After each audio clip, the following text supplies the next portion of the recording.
Hello friends, હું છું Nitaben cooking ચેનલથી. મારી ચેનલમાં ફ્રેન્ડ્સ તમારું ખૂબ ખૂબ સ્વાગત છે. આજે હું તમારી સાથે શેર કરવાની છું બટેટા ટમેટાના ભજીયા, જે એકદમ ખૂબ જ ટેસ્ટી બને છે. બટેટા ટમેટાની વચ્ચે આપણે મસાલો ભરશું અને આપણે ભજીયા બનાવશું, તો તમે આવા ભજીયા ક્યારેય નહીં ખાધા હોય. તો ફ્રેન્ડ્સ, રેસીપી બનાવતા પહેલાં તમને આ મારી રેસીપી ગમે તો લાઇક અને શેર કરજો, અને હજી સુધી તમે મારી ચેનલને સબસ્ક્રાઈબ ના કરી હોય તો સબસ્ક્રાઈબ કરજો, અને બાજુમાં રહેલ બેલ આઇકન પ્રેસ કરજો, જેથી મારી નવી નવી રેસીપીના નોટિફિકેશન તમને મળતા રહે. તો ફ્રેન્ડ્સ, ચાલો બનાવીએ. ફ્રેન્ડ્સ, આપણે ટમેટા બટેટાના ભજીયા બનાવવા માટે આ એક બટેટું લીધું છે, અને પિલરની મદદથી એની છાલ ઉતારી લેવાની છે. જુઓ, બધી બાજુથી આપણે છાલ ઉતારી લેશું. જો ફ્રેન્ડ્સ, આ છાલ ઉતારી લીધી છે, તો હવે આપણે એની ચિપ્સ કરવાની છે. અને આમાં એક બાજુ પ્લેટમાં આપણે રાખતા જઈશું. આવી રીતે આમાં હાથેથી જ આપણે ચિપ્સ બનાવી લેશું, અને આવી રીતે રાખતા જઈશું. તો આખા બટેટાની આવી રીતે આપણે ચિપ્સ બનાવી લેવાની છે. હવે ફ્રેન્ડ્સ, એ રીતે આપણે ટમેટાના પણ કરી લેવાના છે. જુઓ, આવા કરી લેવાના છે.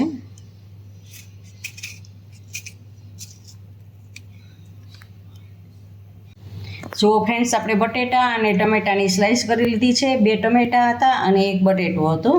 તો હવે આને બાજુ પર રાખી દઈએ, અને આપણે ચણાના લોટનું બેટર બનાવવાનું છે. તો ફ્રેન્ડ્સ, ચણાના લોટનું બેટર બનાવવા માટે આ અડધો કપ આપણે ચણાનો લોટ લીધો છે. એમાં 1/2 ટીસ્પૂન આપણે અજમા એડ કરશું, 1/2 ટીસ્પૂન આપણે હિંગ એડ કરશું, અને થોડીક ચપટી હળદર એડ કરશું કલર માટે, અને સ્વાદ પ્રમાણે આપણે નિમક એડ કરશું. અને આ બધું જ આપણે એડ કરી અને હલાવી લેવાનું છે. આમાં સોડા કે ઈનો કે એવું કાંઈ નાખવાનું નથી. જુઓ, આ બધું જ આપણે મિક્સ કરી દીધું છે. અને હવે આમાં આપણે થોડું થોડું પાણી એડ કરતું જવાનું છે, અને બેટર બનાવી લેવાનું છે.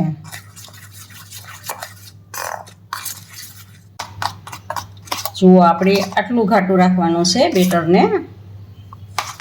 જુઓ, આપણું બેટર બની ગયું છે ભજીયા પાડવા માટે. ફ્રેન્ડ્સ, આ ગ્રીન ચટણી છે. લીલા ધાણા, 4-5 પુદીનાના પાન, આંદુરનો કટકો, 6-7 કડી લસણ, થોડુંક લીંબુ, મીઠું અને ખાંડ, એ બધું આપણે મિક્સ કરી અને પીસી લીધું છે, અને ગ્રીન ચટણી બનાવેલી છે આપણી આ.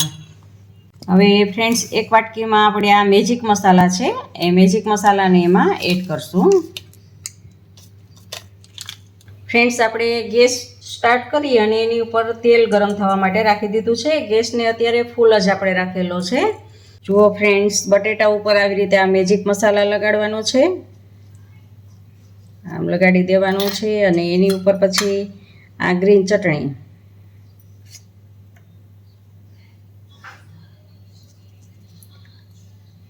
તમે આની જગ્યાએ તમે લસણવાળી ચટણી લાલ એનો પણ ઉપયોગ કરી શકો છો ગ્રીન ચટણીની જગ્યાએ. અને એની ઉપર આપણે આ ટમેટું એવું મૂકવાનું છે. બંને વચ્ચે આ ચટણીનો મસાલો કરીને, અને આ બેટરમાં બોળી અને તેલ આવે એટલે આપણે પાડવાનું છે ભજીયું. આવી રીતે તેલ આવે ત્યાં સુધી આપણે બનાવી લઈએ. તો ફ્રેન્ડ્સ, આપણે આ મસાલો ભરીને તૈયાર કરી લીધા છે, અને આપણું તેલ પણ આવી ગયું છે. ને આપણે હવે સ્લો કરી દઈએ. આપણું તેલ એકદમ ફાસ્ટ આવી ગયું છે. તો આવી રીતે આમ ડુબાડતું જવાનું છે. ટમેટાને ઉપર રાખવાનું છે, અને બટેટાને નીચે રાખવાનું છે, અને આવી રીતે આમ કરી અને તેલમાં પાડી દેવાનું છે.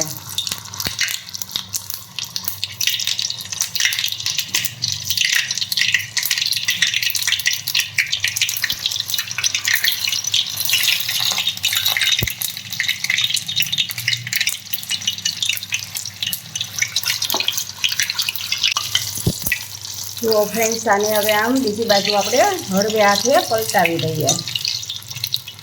તમે જ્યારે તેલમાં નાખતા હો ત્યારે તમારે જોવાનું જ છે કે બટેટાની સ્લાઇસ નીચે આવે ને એવી જ રીતે તમારે મૂકવાનું છે તેલમાં.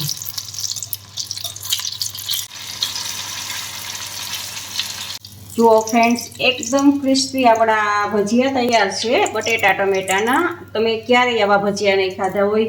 સોડા કે ઈનો વગરના આપણે બનાવેલા છે. અને જ્યારે તમે આ ભજીયા તમે તપેલીમાં તેલમાં મૂકો ત્યારે ભજીયાને એકદમ ફૂલ તેલ આવવા દેવાનું છે અને પછી સ્લો કરી દેવાનું છે. તો જુઓ ફ્રેન્ડ્સ, આવી રીતે આપણે બીજા ભજીયા પણ ઉતારી લઈએ.